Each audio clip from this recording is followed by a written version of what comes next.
that's what business is all about. It's about solving bigger hurdles. The problems are the way. So the biggest change in the business was from Rent Instead to Fundo. To make that pivot, whilst you're also running a rental business and then trying to start another business simultaneously, it's changing a plane mid-flight. Yes. And there were so many moments when I'd gone all in on Fundo, and I was using the recurring revenue from Rent Instead to cover the costs that Fundo was, the expenses, because it was a liability at the time. There was so many moments where it was like, hey, we might have to go back to Rent Instead. Were there times where you thought you'd have to shut down? 100%. Shut down Fundo for sure. There was many times where Rent Instead was on the line. Right. Yeah. I've had payment systems that gave me 30 days notice that they were shutting down their gateway to me, and I couldn't process my revenue from them, but I'd already given all the items out, and the contracts that they've signed is with that payment provider. So there's been. What do you do in those times? Like I know you've come through it now, but like what's your mindset? How are you feeling at that time when you're seeing everything you've invested and built, potentially collapsing in front of you? How are you talking yourself through that? I listen to a lot of motivational videos, a lot of affirmation, a lot of audio books. I consume that sort of content constantly. It's from the moment I open up my eyes, the first thing I do is go to YouTube and Jim Rohn's playing or Grant Cardone or some black guy shouting at me, whatever it may be. Just motivational stuff, I think, gets you in the right headspace because you want to be listening to the right things, because a lot of the time in your head, you're doubting yourself, right? You're listening to the wrong things. Yeah. So you try and counteract that. Is that why you put out a lot of inspirational things? Like I've got one of your quotes here. I'm pretty sure it's yours, but you've put out on your socials, the most successful entrepreneurs are passionate about what they do. If you're not passionate, it's going to be hard to stay motivated when things get tough. That's one of yours. That's mine. But someone else. It's actually Steve Jobs. It is Steve Jobs. He may or may not have said it. He may have said it. I think he might have got it off me. Yeah. RIP, bro. So you're absorbing all these positive influences, trying to manifest it. It's using you to improve your business. You're putting it back out. So you're trying to teach others, whoever's watching or whoever's coming along that journey to do that. So do you think that was potentially the mindset was the difference between closing and giving up and continuing at some points? 100%. And, Steve Jobs, now that we've brought up Steve Jobs, he's got another quote where it's like, what differentiates a successful entrepreneur from one that fails is perseverance. Yeah. It's never giving up. Not quitting when your back's against the wall. That's when you fight the hardest. That's why they say burn the ships. Yeah, there is no plan B.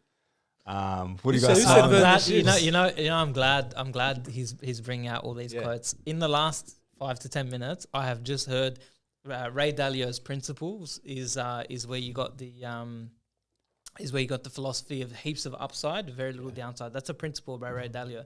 You might not know that. You've probably read the book Principles by Ray Dalio, and you pull that one out, and it sort of just starts coming naturally. Yeah. What he's saying about just getting your mindset right, investing your time into the books, they become your mentors.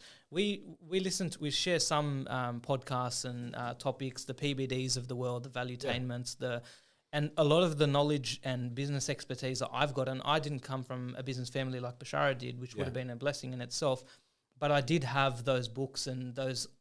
It's weird. I literally told my wife the other day, I feel like PBD has been a mentor to me. It's nice to see him on Piers Morgan opening up about his life, because I feel like he's been a mentor of mine.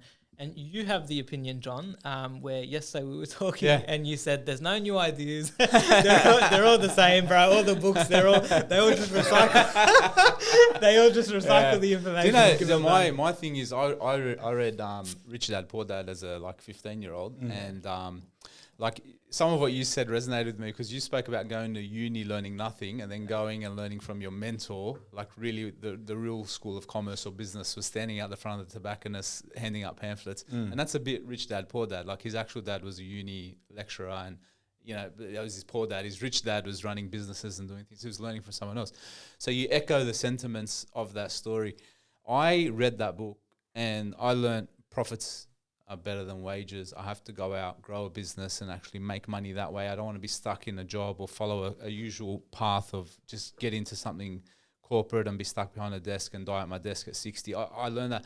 But another thing, this is where we differ, and I think you guys differ to me in this. We're similar in a lot of ways, but we're different, is like, I like to make sure I don't take in any new stimulus or information until I've applied everything I've learned from the old bit of information. I like to execute. So if I've got things I need to do to make improvements in the business, in the marketing, in production, anything in my life, with my health, with my journey, and I know there's something I can do to improve, it's disgusting to me to go and try and get more information, because I feel like I'm not being true to myself unless I go and execute what I already know. That's always the balance and the trade-off we have. It's like there's a new book or a new something coming out, but you guys, you're bringing a different perspective, and what you guys are doing, which is, I think I'm starting to understand. You're doing 30% looking for the new information, but 70% is you're reminding yourself of the mindset. It's subconscious. Correct. Yeah. That's right. You're loading yourself up with information and stories about how other people have gone through struggles. And so when you're at your weakest, you don't go to what your doubts are saying. And subconsciously, you've just been fed, hey, this is part of the process. I've read about this. I've listened to this. And but you're right. You should be applying what you're reading. Yeah. I don't do it nearly enough. Yeah. But there's no doubt when those hard times come, your anxiety is relieved when you're listening to a book that's explaining how Nike crashed and was going to go broke if not for all these scenarios. And it's reaffirming the message and the calling and the pattern that you have to follow, that you are following, and saying, I'm doing the right thing. I don't have to give in to this anxiety or doubt, because he is yet another example of someone successful saying to me, if you work hard, if you're logical, you follow these patterns, you will find success. If you're motivated and driven,